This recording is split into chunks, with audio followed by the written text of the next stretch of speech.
کارکن ہیں، میں سب سے پہلے تو اس چیز کے اوپر اپنی خوشی کا اظہار کرنا چاہتا ہوں کہ میں جب چکوال آیا ہوں تو انشاءاللہ وہ اس طرح کے پروجیکٹس لے کے آیا ہوں جس سے ایک معاشرہ بدلتا ہے۔ لوگ کہتے ہیں کہ جی تبدیلی کیا ہوتی ہے؟ تبدیلی سب سے پہلے ذہنوں میں آتی ہے، پھر گراؤنڈ پہ آتی ہے۔ یہ یاد رکھیں پلیز۔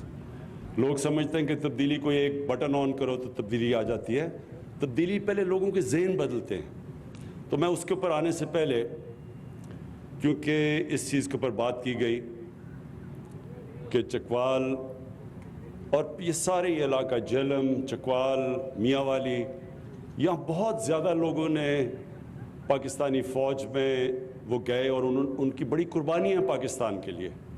تو اس لیے مجھے احساس ہے کہ جب میرے آنے سے پہلے ہمارے منسٹرز نے بات کی اور ممبر آف پارلیمنٹ نے کہ جو ایک پہلی دفعہ کسی پاکستان کی پولیٹیکل اپوزیشن نے جس طرح فوج کے اوپر حملہ کیا ہے، یہ پاکستان کی تاریخ میں کبھی نہیں ہوا۔ اس سے پہلے جنرل مشرف کے اوپر تنقید کی جاتی تھی، لیکن جنرل مشرف پولیٹیکل تھے، یعنی وہ ملک کے سربراہ بھی بن چکے تھے اور آرمی چیف بھی تھے، تو اس کے اوپر تو تنقید تھی۔ لیکن آج کل جو تنقید کی جا رہی ہے، مجھے بڑے افسوس سے کہنا پڑتا ہے کہ وہ زبان استعمال کی جا رہی ہے جو ہندوستان کی پروپیگنڈا مشین پاکستان کی فوج کے خلاف استعمال کرتی ہے۔ ایک آپ کی پتہ نہیں کتنوں کی نظروں سے گزرا، یورپین یونین کی ڈس انفارمیشن لیب، انہوں نے انکشاف کیا کہ ہندوستان نے فیک سائٹس، میڈیا سائٹس بنائی ہوئی تھی کوئی 700، جس میں انہوں نے مرے ہوئے لوگوں کے نام پہ بھی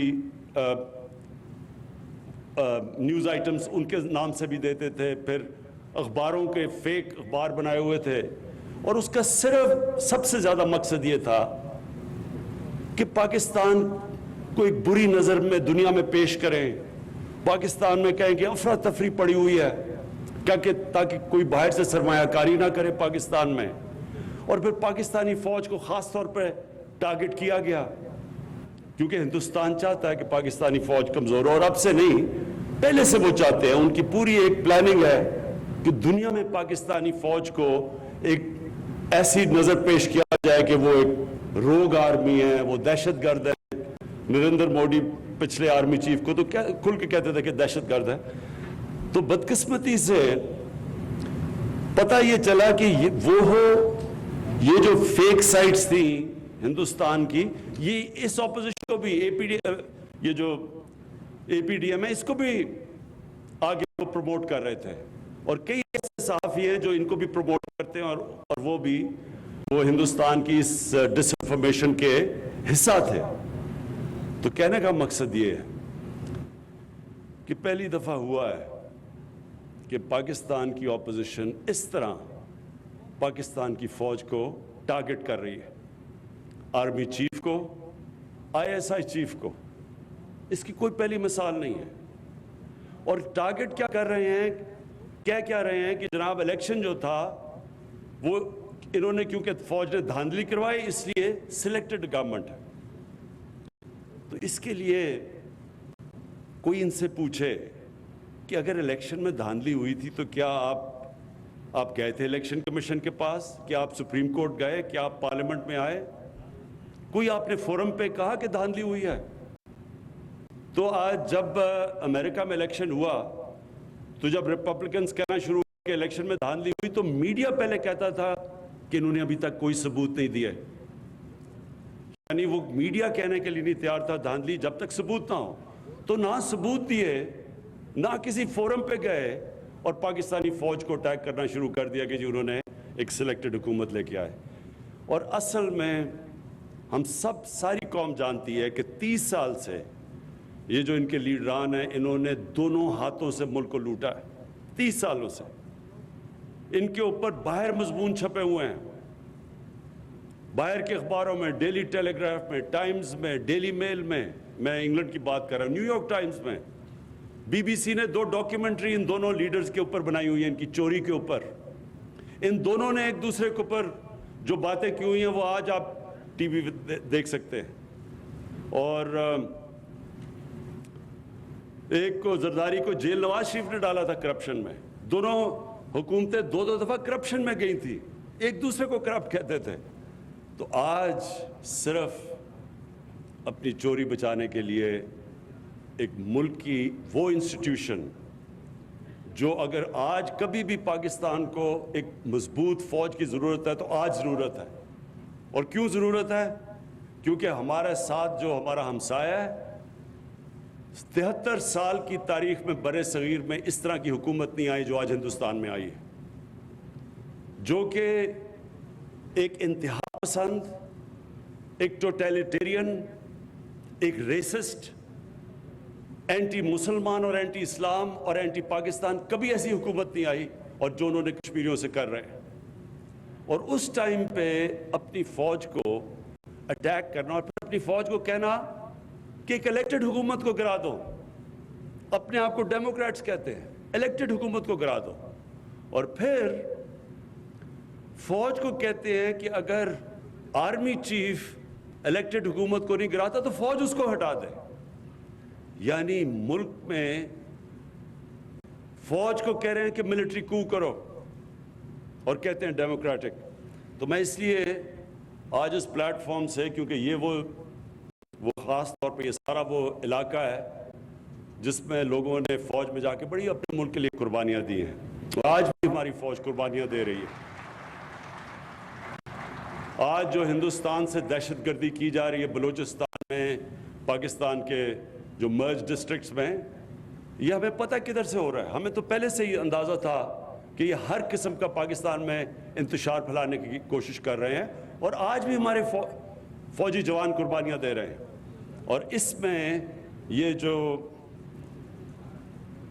جو اپوزیشن جو حرکتیں کر رہی ہے، میں نے کبھی اپنی پاکستان میں اس طرح اپنے ملک کو انڈرمائن کرنے کے لیے کبھی کسی حکومت کو نہیں دیکھا۔ اور صرف ایک ان کا مطالبہ ہے کہ ان کو ہم کسی طرح NRO دے دیں، یعنی جو چوری انہوں نے 30 سال سے کر رہے ہیں اور پیسہ باہر لے کے جا رہے ہیں، کسی طرح اتنا بلیک میل کریں، مجھے تو ان کو پتہ ہے کر نہیں سکتے، تو اس لیے اداروں کو اتنا بلیک میل کریں کہ کسی نہ کسی طرح پریشر میرے پہ ڈالیں کہ ان کی چوری کے لیے ہم ان کی چوری معاف کر دیں۔ اور آج میں اپنی اگلی بات جو شروع کرتا ہوں، جس کے لیے میں یہاں آیا ہوں، اس سے پہلے میں ایک بات کہنا چاہتا ہوں اپنی قوم کو، یہ سب یاد رکھ لیں، اگر ان چوروں کو کسی حکومت نے NRO دیا تو وہ اتنی بڑی اس ملک سے غداری کرے گا کہ دشمن وہ کام نہیں کرے گا جو وہ حکومت کرے گی ان کو چوری کو معاف کر کے۔ جنرل مشرف نے ان دونوں لیڈروں کو NRO دیا، اس کا نتیجہ کیا ہوا کہ 10 سالوں میں پاکستان کا قرضہ 4 گنا زیادہ بڑھا۔ کوئی بتائے کہ پیسہ کدھر گیا ہے؟ 4 گنا، یعنی 6000 ارب سے پاکستان کا قرضہ ان 10 سالوں میں، ان دونوں کو NRO ملنے کے بعد انہوں نے جو 2 باریاں لی، پاکستان کا قرضہ 30,000 ارب پہ گیا ہے، 6000 سے 30,000۔ تو جب میں آج جب پارلیمنٹیرینز اور اپنے پولیٹیشن سے بات کر رہا تھا تو وہ سارے کہہ رہے تھے ہمیں سڑکیں چاہیے، اور مجھے سارے آپ کے اس علاقے کو تو میں بڑی اچھی طرح جانتا ہوں، تو مجھے پتہ ہے آپ کے کیا مسئلے تھے۔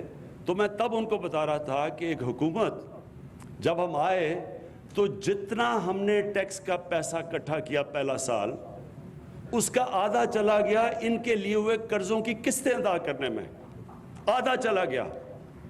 اور اب یہ جو دوسرا سال ہمارا گزرا ہے، پہلے سال میں ہم نے 2000 ارب یعنی 4000 ارب ٹیکس اکٹھا ہوا، 2000 ارب قرضوں کی قسطیں دینی تھی ان کے لیے ہوئے قرضوں پہ، جو انہوں نے 4 گنا زیادہ قرضہ چڑھایا۔ اور دوسرے سال میں وہ قرضے بڑھتے جا رہے ہیں کیونکہ ان کے اوپر سود لگ رہا ہے، تو دوسرے سال 2700 ارب ہمیں قرضوں کی قسطیں واپس کرنی پڑی۔ اس لیے جو پیسہ خرچ کرنا ہے اپنے لوگوں کے اوپر وہ ہمارے پاس کم رہ جاتا ہے. تو یہ ہوتا ہے جب کہ آپ ان لوگوں کو جو کرپٹ ہوتے ہیں جب وہ آ کے ملک کی سربراہی کرتے ہیں تو وہ سارے ملک کا نظام تباہ کر دیتے ہیں, اوپر سے لے کے نیچے تک ایک نظام کو کرپٹ کر دیتے ہیں. آپ ایک تھانے دار کو کیسے کہیں گے یا ایک پٹواری کو کیسے کہیں گے چوری نہ کرے جب ملک کا سربراہ پیسہ چوری کر رہا ہے؟ آپ یہ کیسے کہیں گے یہ جو لوگ جیلوں میں بھرے ہوئے ہیں, یہ جو میرے سے مانگ رہے ہیں NRO 2, تو یہ بیچارے جو جیلوں میں غریب لوگ بھرے ہوئے ہیں ان کا پھر کیا قصور ہے؟ ان کی تو قصور ان سے بہت کم ہے. جو چوری انہوں نے کی اربوں روپے کی اور باہر جا کے بڑے بڑے محلوں میں بیٹھے ہوئے ہیں, تو وہ بیچارے جو جیلوں کے اندر پڑے ہوئے ہیں ان کی تو لاکھوں کی چوری ہوگی. اور اگر ان لوگوں کو سزا ہم نہیں دیتے تو مجھے یہ بتائیں کہ کیا ہم اپنے بچوں کو بتا رہے ہیں کہ طاقتور اس ملک میں جو مرضی کرے وہ بلیک میل کر کے NRO لے لے اور صرف غریب آدمی کے لیے جیل ہے؟ اور اس لیے میں اپنی قوم کو بار بار یاد کراتا ہوں کہ نبی صلی اللہ علیہ وسلم نے کہا تھا کہ تمہارے سے پہلے بڑی قومیں تباہ ہوئیں جو طاقتور کو NRO دیتی تھی اور کمزور لوگوں کو بیچاروں کو جیلوں میں ڈالتی تھی. اب جی میں چکوال کے اوپر آتا ہوں جس کے لیے آج میں یہاں آیا تھا. دیکھیں جو مجھے یاسر آپ کی بات بڑی آج پسند آئی, صرف میں ایک جگہ اگری نہیں آپ سے کرتا کہ آپ نے کہا کہ انڈسٹریل ریولوشن جب آئی یورپ کے اندر تو مسلمان ملکوں کے اندر ہم نے تعلیم پہ زور نہیں دیا. یہ ایکچولی ٹھیک بات نہیں ہے. جب یورپ کے اندر انڈسٹریل ریولوشن آئی تو اس کی ایک اور بہت بڑی وجہ تھی, اس کے ساتھ ساتھ یورپ کے اندر ڈیموکریٹک موومنٹ بھی شروع ہو گئی. اور جو وہاں جب انڈسٹریل ریولوشن آئی تو ان کی جو لیڈرشپ تھی وہ میرٹ کے اوپر آنی شروع ہو گئی اور وہ اکاؤنٹیبل تھی, یعنی قانون کے نیچے تھی ان کی لیڈرشپ. ہوا کیا کہ مسلمانوں کا جو ہمارا سفر شروع ہوا مدینہ کی ریاست سے, وہ بڑے ڈیموکریٹک سٹرکچرز تھے. مدینہ کی ریاست کے اندر جو خلیفہ وقت تھا وہ اکاؤنٹیبل تھا. عام آدمی حضرت عمر سے پوچھا مسجد میں کہ جی بتائیں آپ نے یہ کپڑے نئے کپڑے کدھر سے لیے, اور حضرت عمر نے جواب دیا. یہ نہیں کہا جس طرح بھی یہ فضل الرحمان نے کہا جی میں تو خود صادق امین ہوں, میں نے خود ہی فیصلہ کر لیا میں صادق امین ہوں, میں جواب دہ نہیں ہوں کسی کا. اور پھر 2 خلیفہ وقت جا کے عدالت میں کھڑے ہوئے. قانون کی بالادستی تھی, قانون اوپر تھا سب سے. اور ڈیموکریسی کی 2 چیزیں سب سے جس کی وجہ سے دنیا میں ڈیموکریسی آگے بڑھی, ایک قانون کی بالادستی اور دوسری میریٹوکریسی تھی. تو جو بادشاہ تھی جو ہم پیچھے رہ گئے, ہم اس لیے پیچھے رہ گئے کہ وہ جمہوریت کی طرف جانا شروع ہو گئے. اور ہم کدھر مدینہ کی ریاست میں جمہوریت, ہمارے پاس سارے جو سٹرکچرز جمہوری تھے, ہم بادشاہت کی طرف جانا شروع ہو گئے. اور بادشاہت کے اندر 2 چیزیں ہوتی ہیں جو ایبسولوٹ کنگشپ جسے کہتے ہیں, اس میں نہ بادشاہ اکاؤنٹیبل ہوتا ہے اور دوسری چیز میرٹ نہیں ہوتی. جو ڈیموکریسی ہوتی ہے وہاں لیڈرشپ میرٹ پہ آتی ہے, جو بادشاہت ہے وہاں تو خون کے اوپر لیڈرشپ ہے.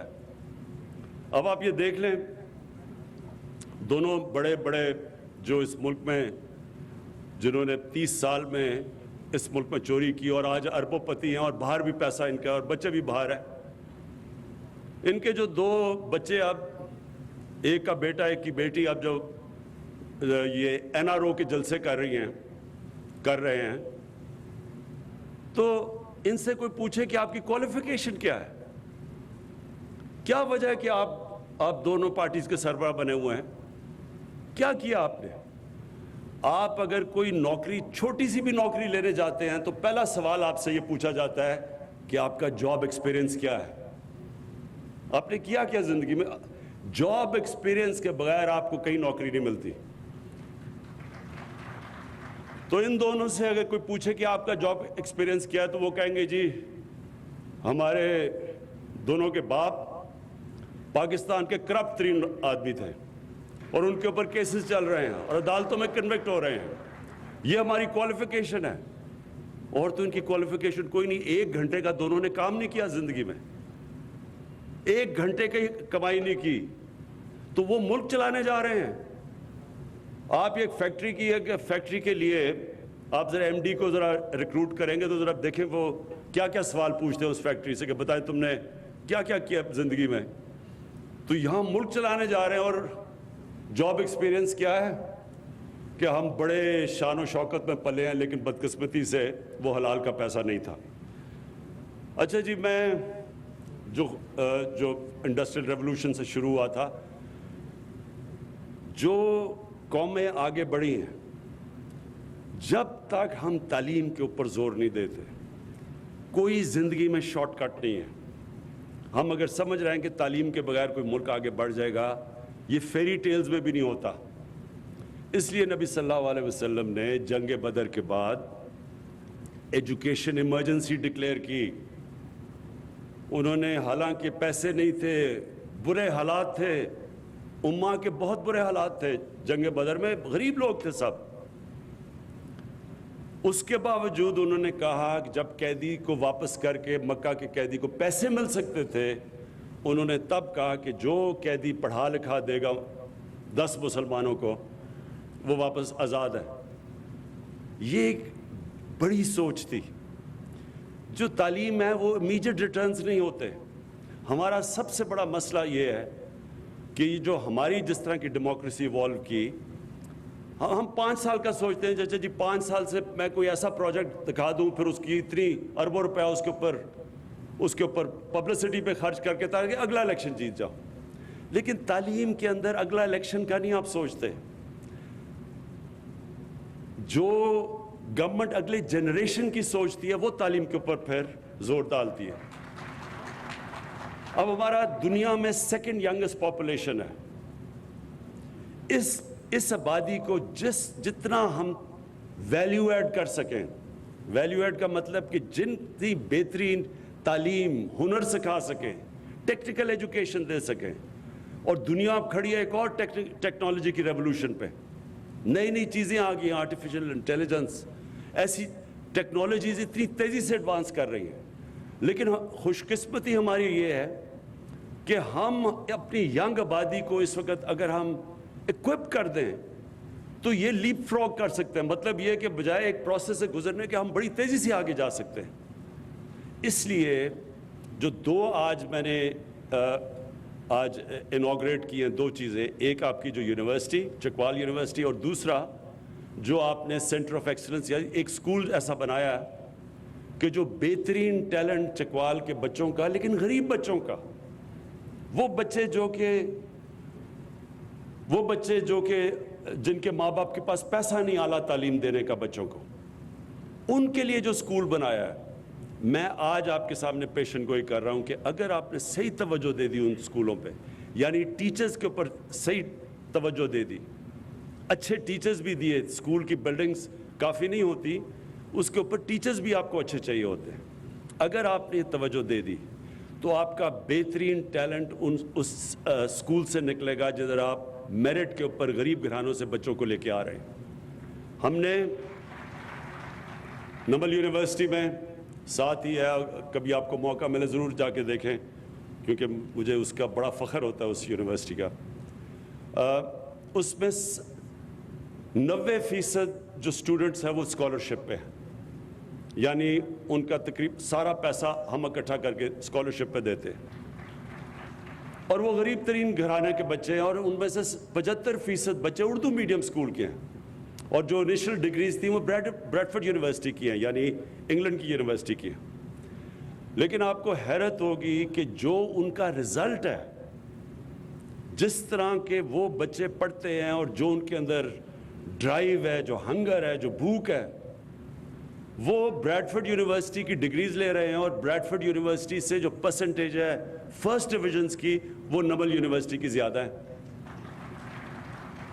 کہنے کا مطلب یہ ہے کہ جب آپ موقع دیتے ہیں ان کو جن کے اندر ایک آگ لگی ہوتی ہے کہ ہم کسی نہ کسی طرح زندگی میں اوپر جائیں, اور ان کو موقع دے دیتے ہیں اچھا تعلیم دے کے, اور پھر وہ یہ جب سوچتے ہیں کہ میں اپنے خاندان کو بھی اوپر لے جاؤں گا, اپنی فیملی کو بھی اٹھا دوں گا, اپنی زندگی بہتر کر لوں گا, وہ کئی دفعہ وہ سکول جن کے اندر بچے پیسے والے گھروں کے آتے ہیں وہ مقابلہ نہیں کر سکتے.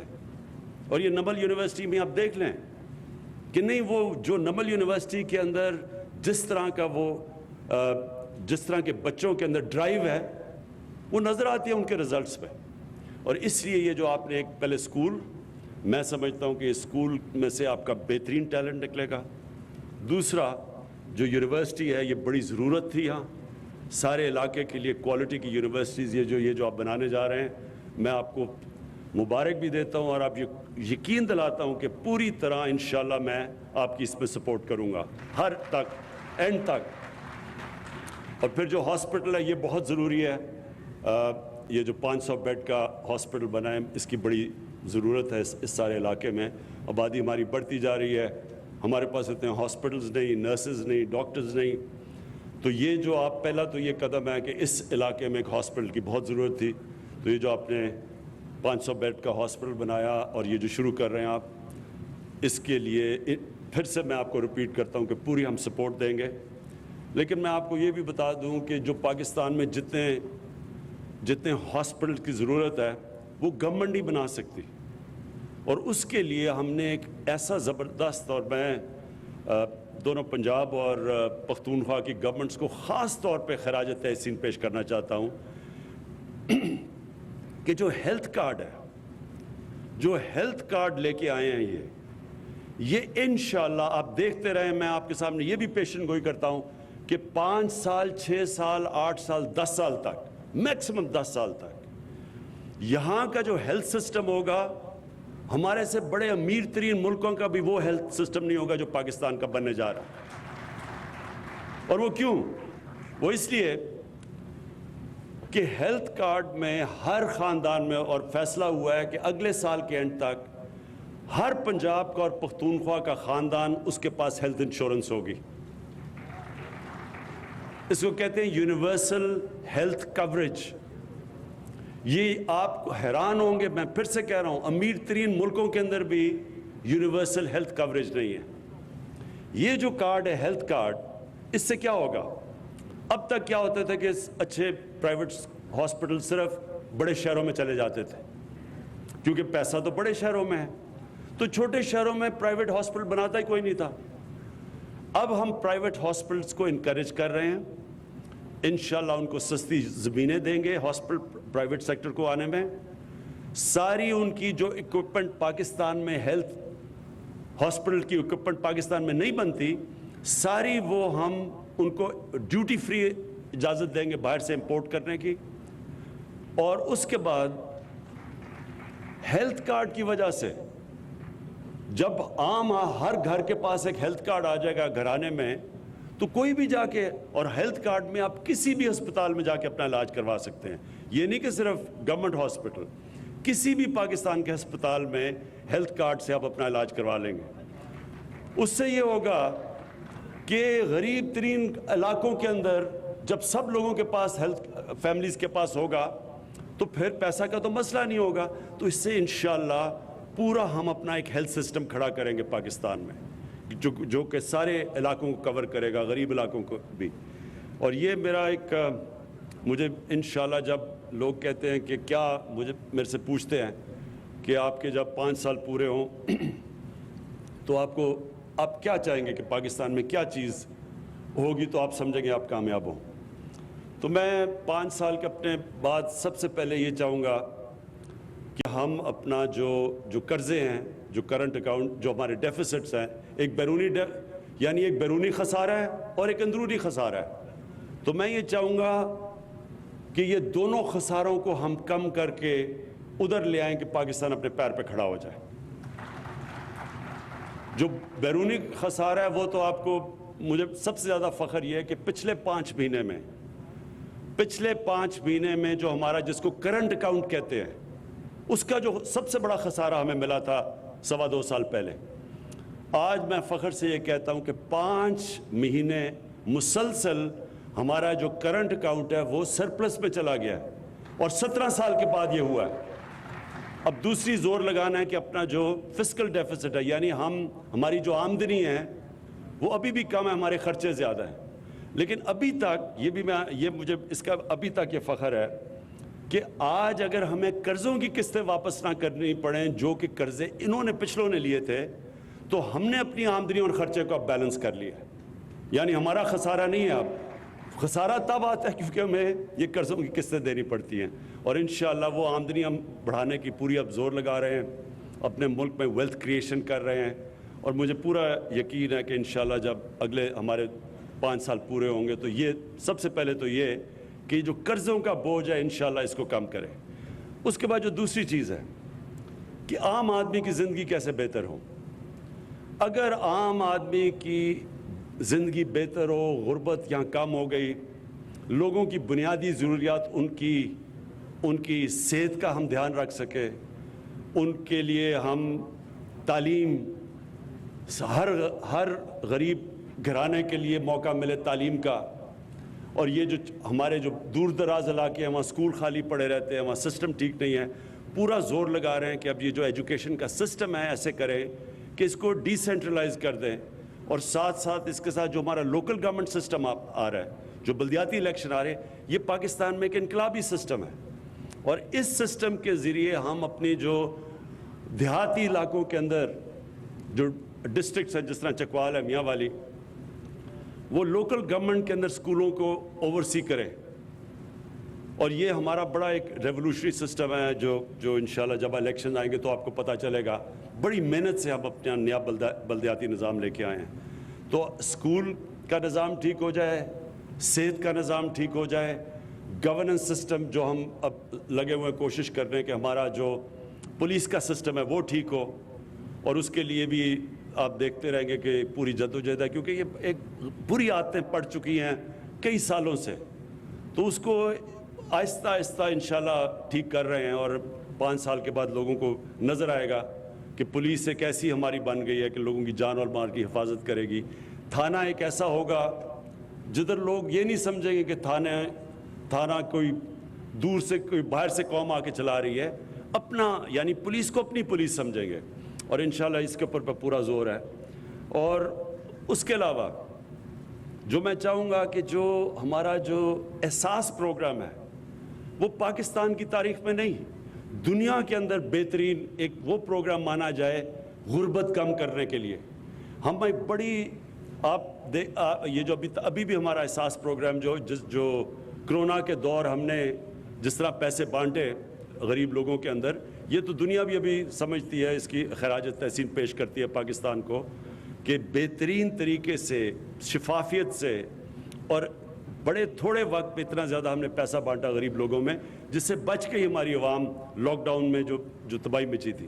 لیکن جو اب پوری طرح احساس پروگرام ہم لے کے آ رہے ہیں غربت کم کرنے کے، یہ ہم نے چائنا سے بڑی تفصیل سمجھی تھی کہ چائنا نے کیسے غربت اپنی کم کی۔ دنیا کی تاریخ میں کبھی کسی ملک نے اتنی تیزی سے اتنے تھوڑے ٹائم میں اتنے زیادہ لوگوں کو غربت سے نہیں نکالا جو چائنا نے نکالا ہے۔ تو اس پروگرام کے تحت میرا پورا ایک ایمان ہے کہ ہم اپنے 5 سال کے بعد یہ کہہ سکیں گے کہ پاکستان میں جب ہم آئے تھے اس سے اب غربت بہت کم ہو چکی ہے، اور جو میرا ابھی میں ایک اور اسکیم شروع کرنے لگا ہوں کہ ایک پورے ہمارا ایک پروگرام جس کے اندر پورے سٹیپس لیں گے کہ کوئی پاکستان میں بھوکا نہ سوئے۔